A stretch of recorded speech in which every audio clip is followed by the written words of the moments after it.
आज का हमारा टॉपिक है रेड डाटा बुक। इसके पहले तक जो भी हम लोगों ने पढ़ा, क्या उसमें किसी को डाउट था? कुछ कोई डाउट नहीं है तो हम लोग अपना आज इस टॉपिक को आगे बढ़ाएंगे। टॉपिक का नाम है रेड डाटा बुक। ये क्या है ज़रा देखा जाए। Red data book is the book which keeps a record of all the endangered plants, animals and other species. सबसे पहले तो आप हमको यहाँ पे बताइए कि आखिर इंडेंजर्ड स्पीसीज़ का मतलब क्या होता है।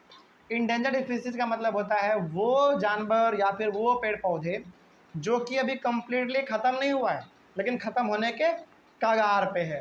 कुछ और समय के बाद वो क्या हो जाएगा, हमेशा के लिए गायब हो जाएगा। उसको हम लोग कहते हैं इंडेंजर्ड स्पीसीज।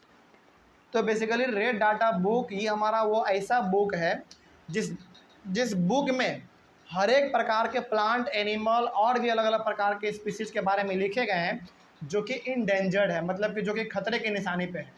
खतरे के निशानी के पे मतलब ये हो गया कि वो अब धीरे धीरे क्या हो रहे हैं, धीरे धीरे गायब हो रहे हैं। तो वैसे प्लांट, वैसे एनिमल जो कि अब बहुत ही जल्दी हमेशा के लिए गायब हो जाएगा, ख़त्म हो जाएगा, उन सारे प्लांट और एनिमल का नाम किस में लिखा गया है? रेड डाटा बुक में लिखा गया है, ताकि उसके ऊपर ज़्यादा फोकस किया जा सके, उसको अच्छी तरीके से प्रोटेक्ट किया जा सके। ठीक है, आगे there are different red data books for plants, animals and other species. यानी कि हर किसी के लिए अपना अलग अलग बुक इसमें लिखा हुआ था। There are different red data books for plants, animals and other species. यानी कि प्लांट के लिए अलग रेड बुक है, उसी प्रकार से एनिमल के लिए अपना अलग रेड डाटा बुक है, अलग अलग प्रकार के स्पीसीज के लिए अपना अलग अलग है, ताकि हमको एक ही बुक में सारे प्लांट के बारे में मिल जाए, दूसरे बुक में सारे एनिमल के बारे में मिल जाए और तीसरे बुक में सारे अलग अलग प्रकार के और जो बच गया उसके बारे में मिल जाए, ताकि हम लोग एक ही बुक को पलट के देख के ये बता सकते हैं कि कौन सा प्लांट और कौन सा एनिमल खतरे के कगार पे है।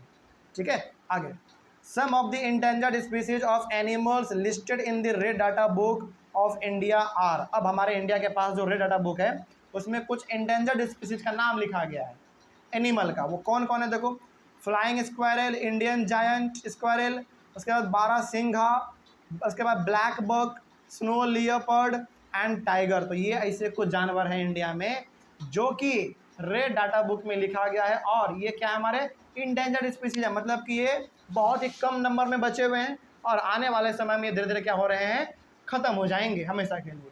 तो इनका नाम हमारे वाइल्ड बफेलो भी आपके बुक में दिया हुआ है एग्जाम्पल, हाँ तो वो भी है। ठीक है, यानी कि हाँ, हालांकि आपके रेफरेंस बुक में थोड़ा सा और नाम ज़्यादा दिया गया होगा। जो आप बुक पढ़ते हैं ना, आपके पास हो सकता है कि एनसीईआरटी बुक के अलावा कोई और बुक हो उस, हाँ वो भी होगा। तो अलग अलग प्रकार का, कौन सा, हाँ गोल्डन लंगूर, ये भी आपके बुक में दिया हुआ होगा।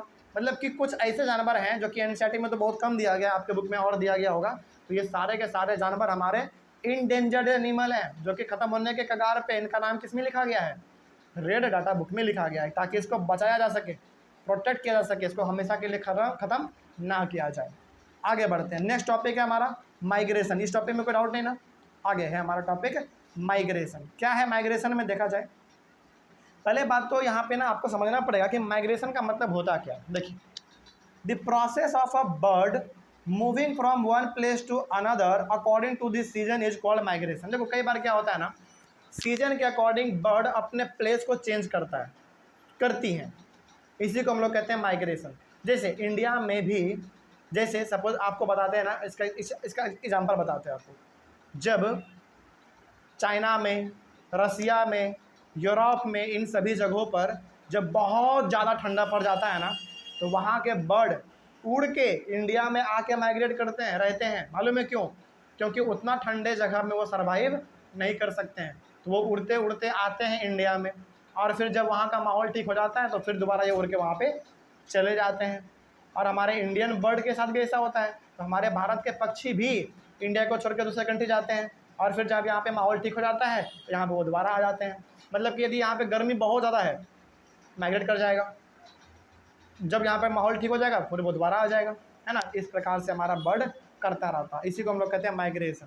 इसीलिए आप हमेशा गौर करेंगे, हालांकि पटना में तो आपको ये देखने को नहीं मिलता है, लेकिन यदि आपको मौका मिले जम्मू कश्मीर जाने का, हाँ राजगीर में भी, तो वहाँ पे बेसिकली जहाँ पे हरा भरा ज़्यादा एरिया है ना, वहाँ पे आपको हर साल अलग अलग प्रकार का पक्षी देखने को मिलेगा। तो वो पक्षी हमारा बेसिकली इंडियन पक्षी नहीं है, वो विदेश का पक्षी है, दूसरे कंट्री का है, जो कि माइग्रेट करके इंडिया आ गया। क्यों? क्योंकि वो अपने जीवन को बचा सके। ठीक है, इसी को हम लोग कहते हैं माइग्रेशन। तो माइग्रेशन को यदि हम एक लाइन में डिफाइन करना चाहेंगे तो इस तरीके से डिफाइन करेंगे कि बहुत सारे ऐसे बर्ड हैं जो कि सीजन के अकॉर्डिंग अपने जगह को चेंज करती रहती हैं अपने आप को बचाने के लिए। ठीक है, इसी को हम लोग माइग्रेशन करते हैं। अब माइग्रेटरी बर्ड क्या होता है? वही बात है, जो बर्ड माइग्रेट करेगा, एक जगह से दूसरी जगह जाएगा, उसी को हम लोग कहते हैं migratory bird. Birds who cover long distances to reach another land are known as migratory birds. तो जो बर्ड, जो पक्षी माइग्रेट करेगा, एक जगह से दूसरी जगह जाएगा, उसी को हम लोग कह देंगे माइग्रेटरी बर्ड्स। ठीक है, आगे, migratory birds fly to far away areas every year during a particular time because of climate changes. यानी कि जब क्लाइमेट चेंज होता है, मौसम बदलता है, तो ये माइग्रेटरी बर्ड एक जगह को छोड़ के दूसरे जगह चल जाते हैं। और जब ये जाते हैं ना, तो हज़ारों हजार डिस्टेंस किलोमीटर करके तय करके जाते हैं, क्योंकि यहाँ से अमेरिका बहुत दूर है, यहाँ से यूरोप बहुत दूर है, यहाँ से रसिया बहुत दूर है। बात समझ आ रही है? तो हज़ारों लाखों किलोमीटर इनको उड़ के आना पड़ता है, तब जाके ये हमारे भारत को पहुँच पाते हैं। अच्छा, क्या ये लगातार उड़ते होंगे? वही तो पूछ रहे हैं आपसे हम, क्या ये लगातार उड़ते होंगे? नहीं, लगातार नहीं उड़ते हैं, कहीं कहीं पे रुक भी जाते होंगे। आपको क्या लगता है कि अमेरिका से जब ये इंडिया आते होंगे तो क्या लगातार उड़ते होंगे? नहीं, बेसिकली इन लोगों को रास्ता मालूम होता है। अमेरिका से पहले होके कहाँ जाएगा? अफ्रीका जाएगा। अफ्रीका के बाद हो सकता है ये थोड़ा सा ऊपर, जैसे हमारा यूरोप चला जाए। यूरोप के बाद हो सकता है वो पाकिस्तान चला जाए। पाकिस्तान के बाद फिर हमारा इंडिया आए। यानी कि ये हर जगह पर रुक रुक के आती हैं।